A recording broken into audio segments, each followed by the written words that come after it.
Hey guys, so I'm back again today on Ryuuza, and I'm going to try to continue my low-level PvP series that I started about 20 levels ago and about a month ago.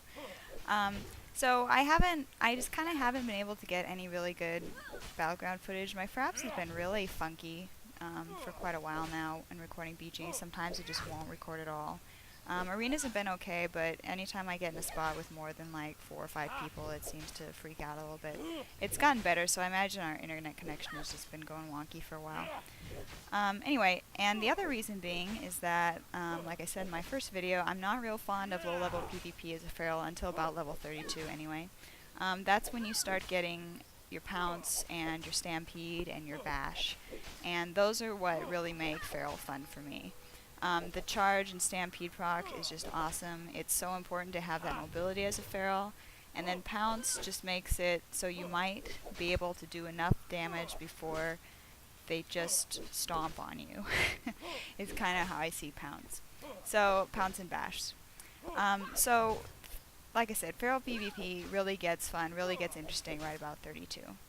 Let's talk about, first of all, some of the other abilities we do get between 19 and 37. So the first one is Fairy Fire. This is your anti-rogue, anti-feral druid ability. If ever you see a feral or rogue, if you can at least get your Pounce off, ideally, but if not, at least pop your Fairy Fire on them and run like hell if you can't get close enough. I mean, if you're on the run anyway, don't miss up an opportunity to Fairy Fire a rogue. It'll save somebody on your team, I guarantee it, and it'll piss them off. So Fairy Fire is great. This should probably be the second thing that you do if you open on somebody. The first one I would go with is Rake, just to get that bleed going, and then Fairy Fire. Once you get to Pounce and Charge, you're going to want to, of course, Charge, Pounce, Rake, and then I would hit Fairy Fire next, and then Ravage at some point in there. And that's sort of a basic rotation. You can really throw those around. Just depends on how fast you want to ramp up the damage and how likely it is that they're going to turn around and stun lock you. The next thing we get, about 10 levels ago or so, is Feline Grace, and this gives you the reduced fall damage in cat form, really important there. Another one we got a little while back is Ravage. This is our super duper damage ability.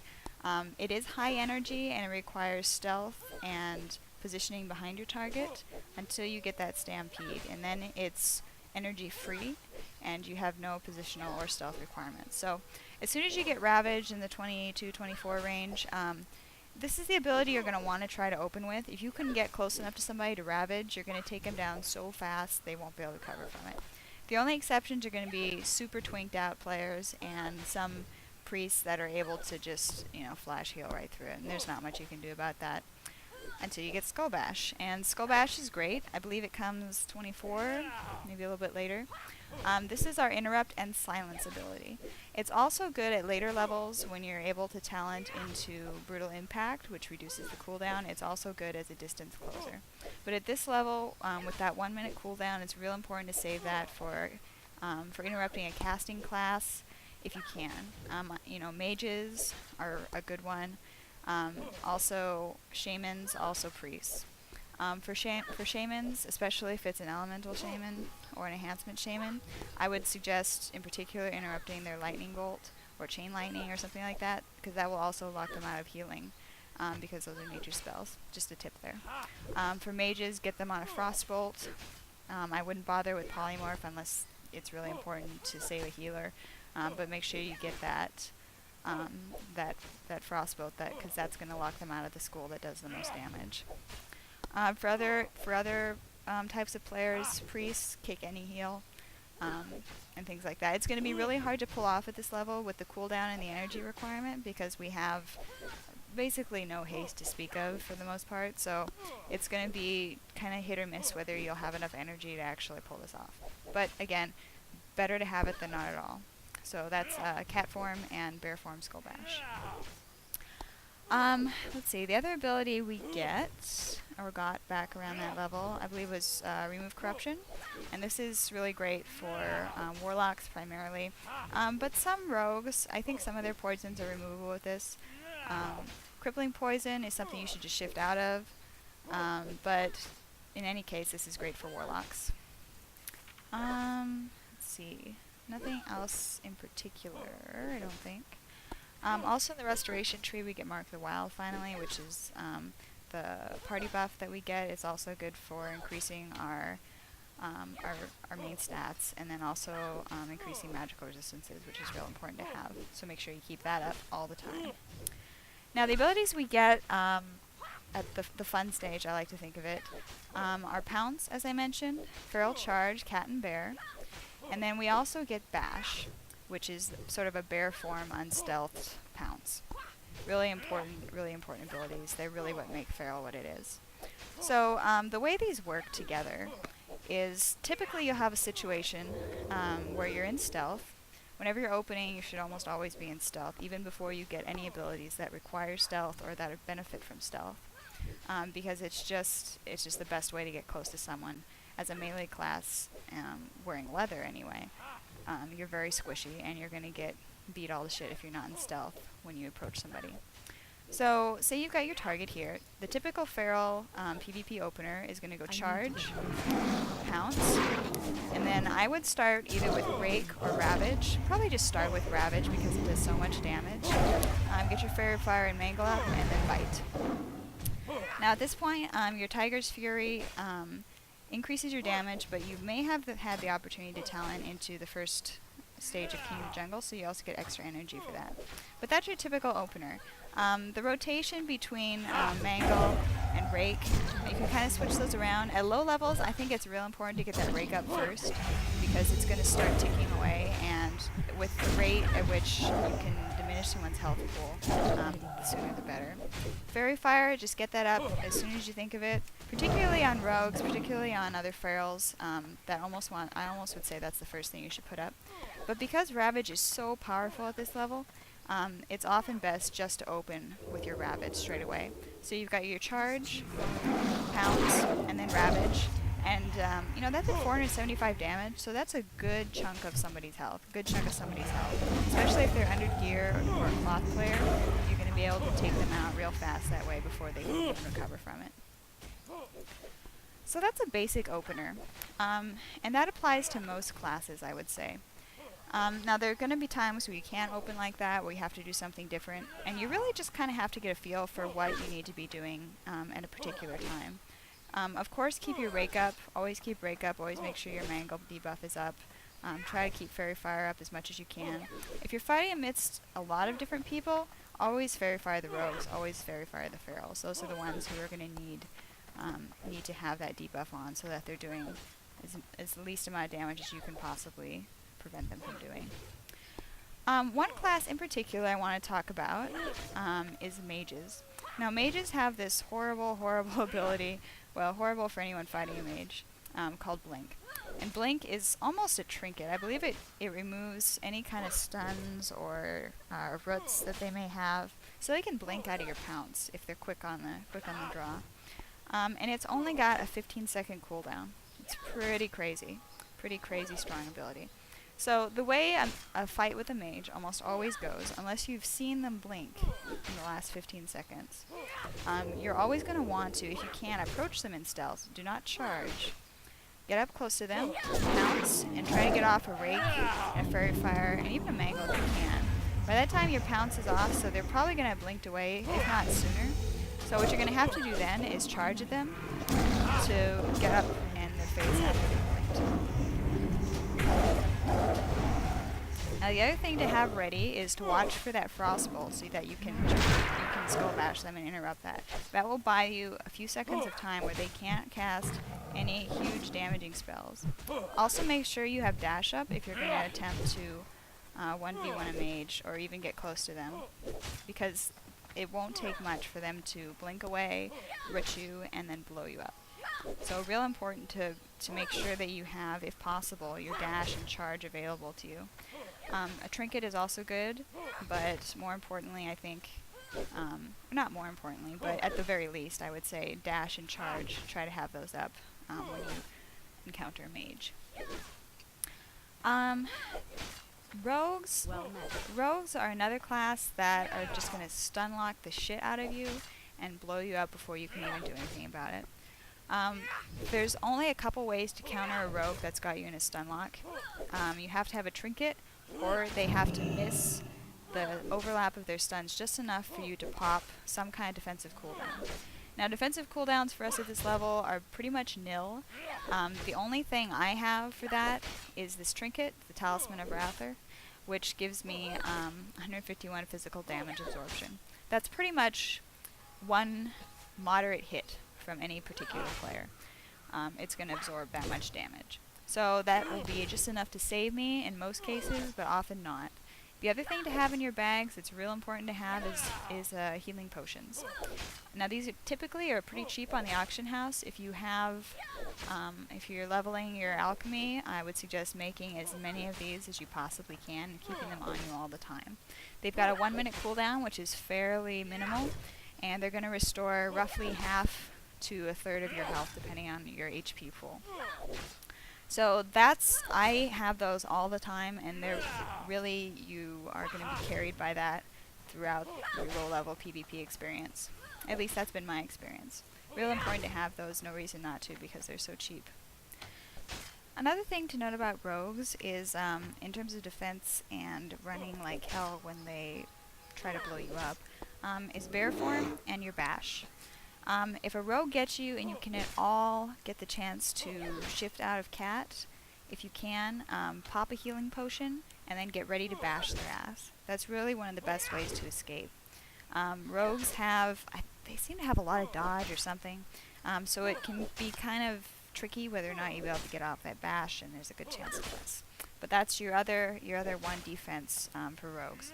And as soon as you get that bash off, get ready to run and start healing like crazy. Pop everything you've got and just run like hell. That's really one of the best ways to get away.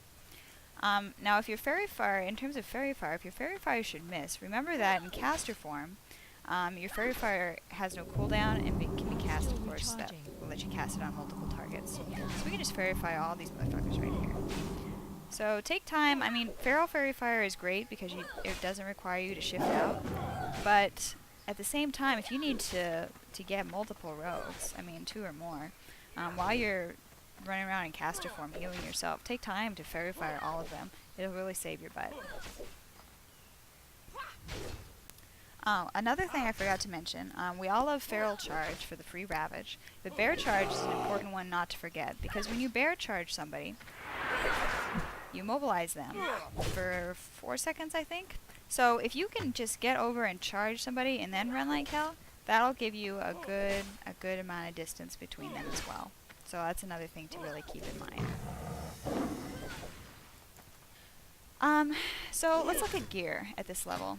My gear is pretty so-so. I probably need to get back into dungeons a little bit to get things up to speed. But I think I'm basically in blues. These are all, that's a random dungeon reward. This one here is from the League of Arather in Arathi Highlands. They have a quartermaster there that sells fairly cheap honor gear starting at level 28. So they have the girdle, they have the boots, and then they have this talisman, which will give you that physical damage bubble. So real good stuff, real cheap, easy to get. The rest of this stuff, the green stuff you see is probably going to be off the auction house. This one is from the Silverwing Sentinels again. That's a dungeon, that's a dungeon, that one's dungeon. I'm pretty sure I got that in the auction house. Silverwing Sentinels, and then dungeon again. So pretty much mostly blue gear and some greens that I got from the auction house. Nothing real special. I'm floating around 1700 HP for most of the time, unless I get fort from a priest. So pretty squishy, pretty squishy. I'm starting to see a lot more people with 2k and 2400 HP who are only a level or less higher than me, and they're often twinked out in heirlooms. So that's kind of ballpark minimum where you should be, I would say.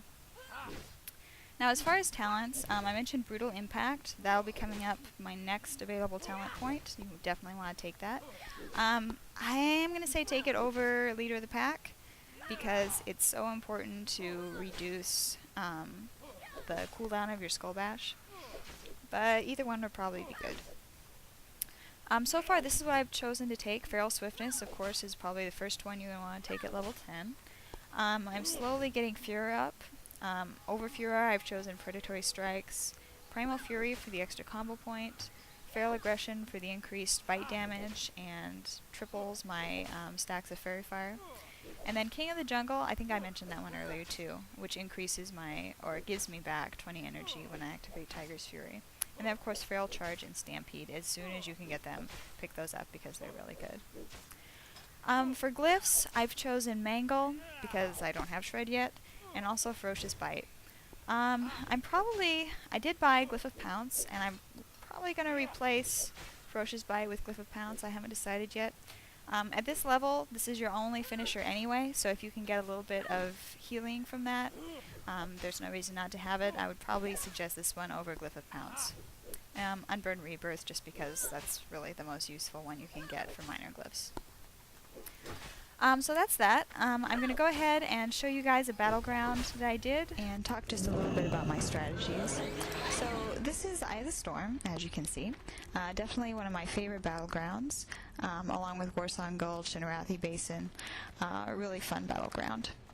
As a feral, what I like to do is kind of scope out who the other stealthies are, who the healers are, where bases are being capped or not capped, and if possible, get a flag when I can. So you notice that add-on in the bottom right, that's pretty much Gladius for Battlegrounds. It's really awesome. It lets me see who everybody is, whether they're healer or not, and if they're close by and not in stealth, I can check on where rogues might be. It also tells you who has a flag, which is really good to know. So at this point, I noticed that FRR has not been capped by the Horde team right off. So that tells me that it's probably a weak base. And there's only a couple people here, both of whom immediately move away. So I'm going to sneak back to the backside here and see if I can't kind of ninja cap it slowly as I'm by myself. Now usually in a situation like this, there's a rogue somewhere. So I know that there's at least one rogue I can't see who is probably... well, he could be anywhere, but it's likely he's nearby. So I'm kind of cautious, kind of waiting to see if anybody's going to gank me. And there he is. Now, this is obviously a bad rogue, because he did not even get me to half on his first hit. A potion there, my Talisman of Rather, and I come back with a charge, and he's down. Pretty easy. You notice I used regrowth there for my Predator Swiftness. That's always pretty much my choice for heal when I have Predator Swiftness active. So these two are coming up here. Now a Hunter and a Pally both are not something you want to try to 1v2. Not as a squishy low-level feral. It's just not doable. And the way things usually work, if neither of these guys gets attacked, one or both of them will probably leave anyway. This particular paladin I've seen several times in other battlegrounds, so I know he's well geared, I know he knows what he's doing. I'm not even going to attempt to solo him, certainly not with the Hunter there.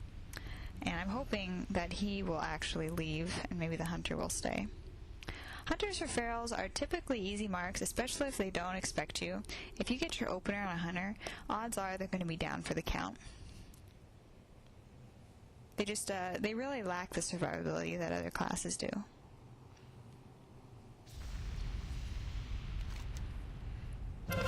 That being said, if a Hunter opens on you, you're a dead kitty. It's just really hard to catch up to them while being concussive shot in and all these other things. But as you can see, Charge Pounce Ravage, bite, and down for the count. Pretty easy. I'm actually going to spend most of this VG, which if you look up at the score is going to be pretty fail. I'm going to spend most of it over here just ganking this Hunter over and over and over again.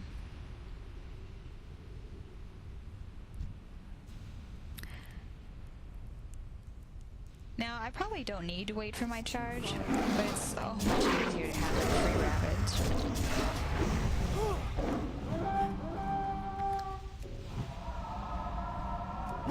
I'm kind of surprised that rogue didn't come back.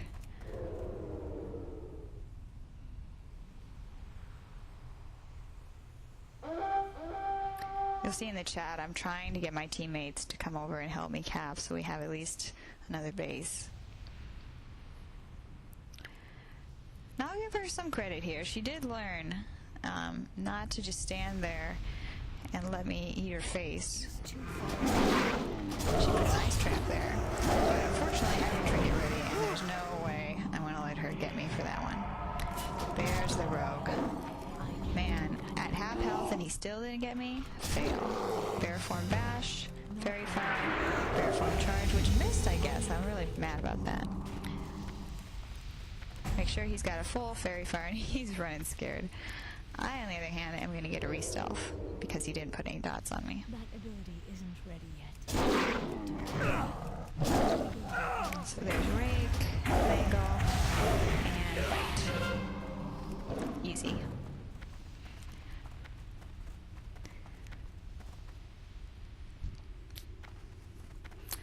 There's that hunter. I'm just going to get her in the graveyard.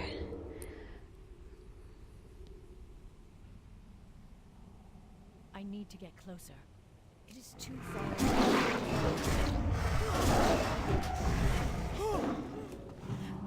So this isn't exactly the most skilled display of PvP tactics, but you know, mostly what you gotta keep in mind is that you gotta judge your enemies. Take a look at their HP pool, take a look at how they move around, who they're targeting, how they play. That'll tell you a lot about whether or not they're going to be an easy mark. And pick on certain classes. I mean, I, on purpose, will go after rogues and other ferals because I know the kind of damage they can do, and I know that they're... I also particularly know that they get really fucked up when they get a fairy fire. So I make certain that I do that. Also, pick off healers. I mean, if you can get a priest in between a bubble, you'll definitely have a good shot at just one-shot biting her.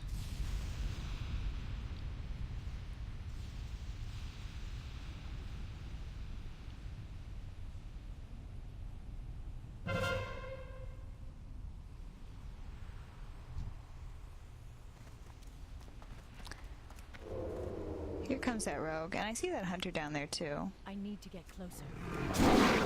But I'm not concerned about her. Isn't ready yet. Not ready yet. These guys have both just been really, really easy killing blow farm.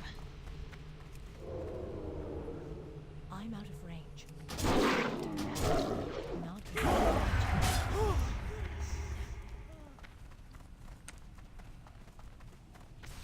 That ability isn't ready yet. So here's Druid I was talking about before. It's going to take all three of us to kill him, and we're only just going to get it. Managed to kick that flash. Lucky skull bash there. Remember to pop regrowth whenever you get your swiftness. Look at this, this is ridiculous. I'm almost dead again. Man. Not ready yet.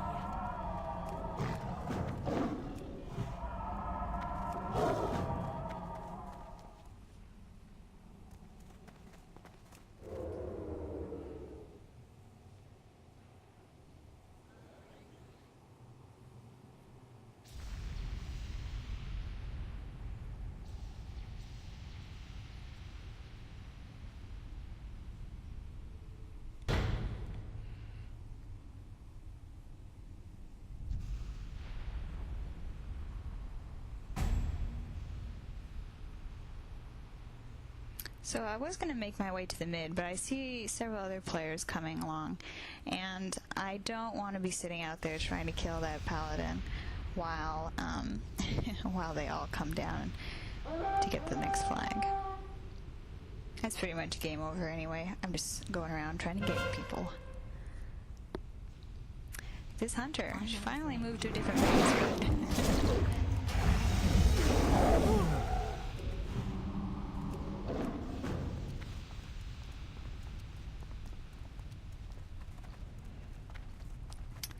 so here comes the flag carrier. Now, unfortunately, I used my charge on that silly hunter, but I'm going to try to get him before he can cap. Not that it matters. There's one.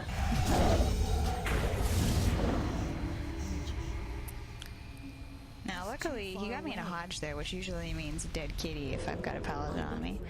But he's more interested in capping the flag, so I'm going to get him this time.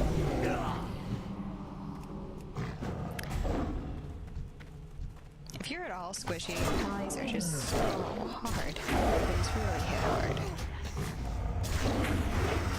As Hunter clearly did not need to be charged. Now or before. She did learn her lesson though. You see she put up Hunter's mark.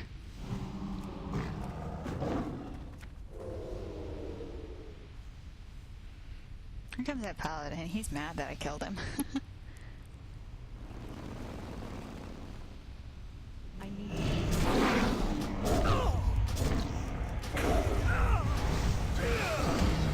Oh, if only. If only. I almost had that lead.